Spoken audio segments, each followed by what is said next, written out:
इंसानी हक़नि जी तंज़ीम human rights commission of Pakistan HRCP पारां कारपोरेट फार्मिंग ऐं कुदरती वसीलनि ते मक़ामी माण्हुनि जा हक़ जे उनवान हेठि हैदराबाद जी मक़ामी होटल में सानियावंदनि सां वेहक मुनक़द कई हुई।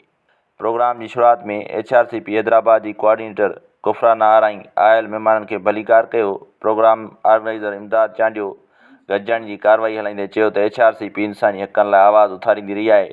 कारपोरेट फार्मिंग बि इंसानी हक़नि जी लताड़ कंदड़ मनसूबो तसरु कयो वञे थो। हुन चयो त सिंध पंहिंजे हिसे जो पाणी ज़मीन ऐं वसीलनि ते मालिकी बाबति चिटो मौक़ुफ़ रखे थी।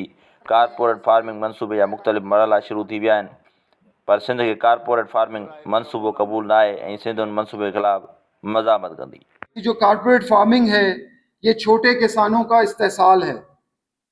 ये जो कारपोरेट फार्मिंग है इससे लोग ज़मीनों से, अपनी ज़मीनों से, मलकियती ज़मीनों से, मोरूसी ज़मीनों से बेदखल होंगे, नकल मकानी पर मजबूर होंगे।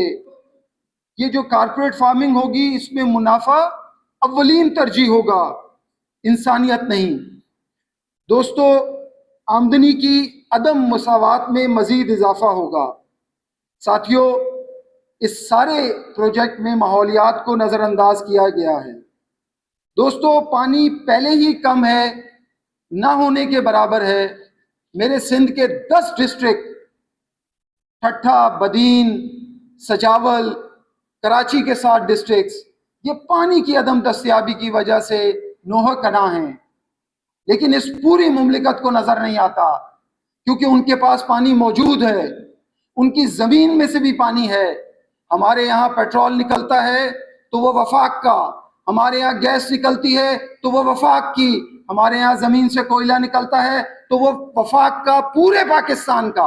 हमारा डेल्टा पूरे पाकिस्तान का, हमारे जज़ायर पूरे पाकिस्तान के, हमारे साहिल आप सबके, हमारी ये सारी बंदरगाहें आपकी। लेकिन आपके यहाँ निकलने वाला पानी, जो मीठा पानी, 100% निकलने वाला मीठा पानी, उस पर और किसी का हक नहीं। सिंध सूबो 1947 में पाकिस्तान में शामिल थियो, वो समूरन ॿियनि सूबनि खां 50% मुआशी तौर ते वधीक मुस्तक़िम हुयो। ऐं पाकिस्तान ठहण खां पोइ हींअर जी रिपोर्ट आहे, मां 5 साल पुरानी वर्ल्ड बैंक की रिपोर्ट तो ॿुधायां त सिंध में लगभग 45% माण्हू, हालांकि उहा रिपोर्ट अञा हिन खां वधीक हूंदो अॻकथि, पर एवरेज 45% सिंध जो जेको शहरी आहे उहो गुरबत जी लकीर खां हेठि जी ज़िंदगी गुज़ारे थो। 40% खां वधीक असांजा ॿार जेके डिसेबल पैदा पिया थियनि। असां वटि इहा हालत आहे हर ज़िले में। जीअं सवेर साईं कुंवर साहब शुरूआती तौर ते ॿुधायो त असांजा समूरनि ज़िलनि में मुख़्तलिफ़ सिंध जा ज़िला, कराची खां वठी पाण शुरू करियूं घोटकी ताईं, बबरलो ताईं हलिया वञूं त असांजे समूरनि ज़िलनि मां रेवेन्यू जनरेट थिए थो, गैस जी सूरत में, माइनिंग जी सूरत में, मिनरल्स जी सूरत में, तेल जी सूरत में। ऐं तव्हां समूरनि ज़िलनि जो सर्वे करे ॾिसो उते रहणी कहणी जी, शहरनि जी ज़िंदगी छा आहे, उते हालत छा आहे। इशू जेके हलनि था काइनाल जा या कारपोरेट फार्मिंग जा, ये ज़मीनुनि जा, ये आउं सम्झां थी त असां सिंधी माण्हुनि जे हक़नि जी लताड़ पई थिए।